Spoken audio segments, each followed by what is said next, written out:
Eighth pay commission की चर्चा होते ही एक शब्द सबसे ज्यादा सुनाई देता है, फिटमेंट फैक्टर। लेकिन सैलरी और पेंशन दोनों से जुड़े लोग अक्सर इसे गलत समझ लेते हैं। इस वीडियो में हम फिटमेंट फैक्टर का सैलरी और पेंशन पर असली मतलब सिंपल हिंदी में समझेंगे। कई लोग सोचते हैं कि फिटमेंट फैक्टर सिर्फ सैलरी से जुड़ा है, और कुछ लोग मानते हैं कि पेंशन पर इसका कोई असर नहीं पड़ेगा।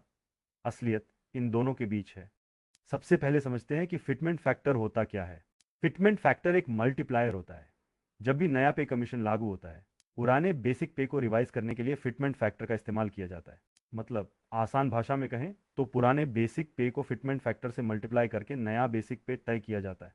अब देखते हैं सैलरी पर इसका क्या असर पड़ता है। फिटमेंट फैक्टर से बेसिक पे रिवाइज होती है। बेसिक पे बढ़ने का असर फ्यूचर इंक्रीमेंट्स और अलाउंसेस पर भी पड़ता है। इसलिए fitment factor long term salary structure को बदलता है। अब बात करते हैं पेंशन की, जिसे अक्सर लोग नज़रअंदाज कर देते हैं। सेंट्रल गवर्नमेंट में पेंशन बेसिक पे से जुड़ी होती है, इसलिए जब पे स्ट्रक्चर रिवाइज होता है, पेंशन भी उसी रिवाइज बेसिक पे के आधार पर तय होती है। सबसे बड़ी गलती यही होती है कि लोग सैलरी और पेंशन को अलग अलग मान लेते हैं। असल में दोनों एक ही पे स्ट्रक्चर से जुड़े होते हैं।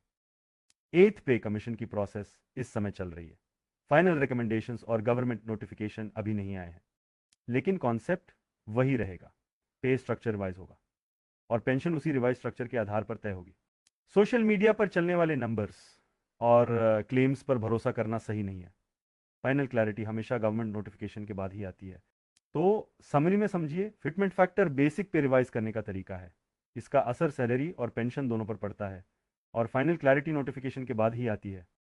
ऐसे ही गवर्नमेंट सैलरी, पेंशन और सर्विस रूल सिंपल भाषा में समझने के लिए इस चैनल को फॉलो कर सकते हैं।